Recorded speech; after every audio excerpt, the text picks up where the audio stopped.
Sa Pernivet House, naka-wheelchair, at di rin makalakad.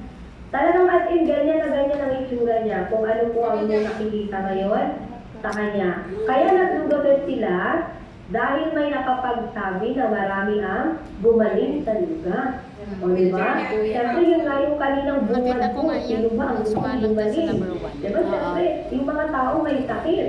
Oo, kaya ang pamilya ni Kuya Jan, agad-agad doon sa Rizal Gomez, nung nakita nila at nalaman nila na may magandang improvement doon sa mga nagte-therapy.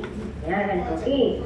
So, nagbebenta siya, pero naka-wheelchair at hindi pa rin makalakad. Tumaba na siya. Okay, next. Unang araw niya sa lugar, binubuhat siya.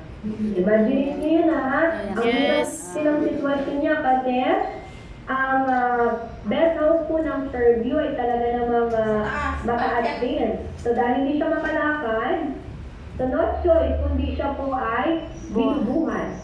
No? So ngayon meron akong ipapakita sa inyo na video para makita niyo po kung gaano po siya talagang tinaga at tinulungan ng kanyang mga magulang. Okay. So yung unang araw po nila, nung sila po ay doon sa... Siya pala yung nandito na hindi minabuhat. Okay, wait lang po ha. Ni Kuya. Ano yun po muna para makikita niyo po actual.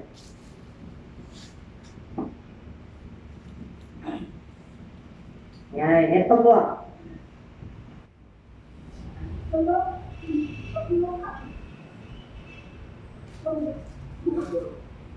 Napababa na siya.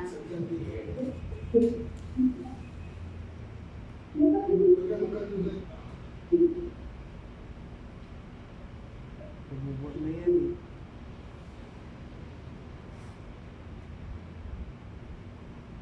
Tapos naka-wheelchair. Pagbaba sa kanang na Dito yata yan, no?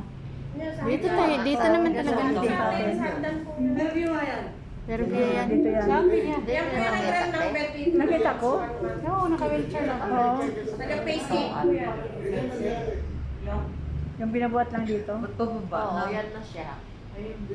Ayan, okay. So, ito po yung video na to. Yan, mga nanay, tatay.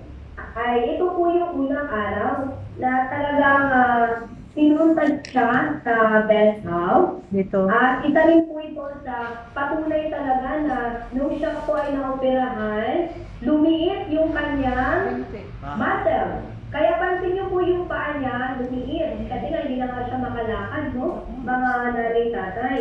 Okay, at susundan pa natin yan ng mga ilang sentimorita. Okay, ilan pa natin ito. Kasi meron pa siyang additional dito kung paano pa siya natulungan. Okay, para makita niyo po mga nanay. Ayan, so dito po, binuhat siya, no? Binubuhat siya, talagang sinabat siya ng kanyang magulang. Okay, hanggang sa... Okay. Hirapan sila sa pagbiyahe.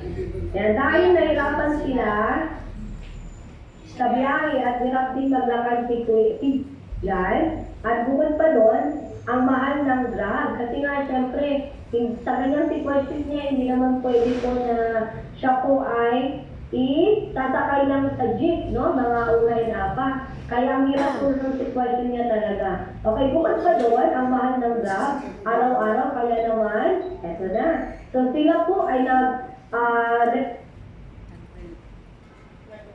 nag-punan sila ng M4 bed ng isang buwan. Yan. Okay, so napag-isipan po at napag-usapan ng magulang ni Kuya Jan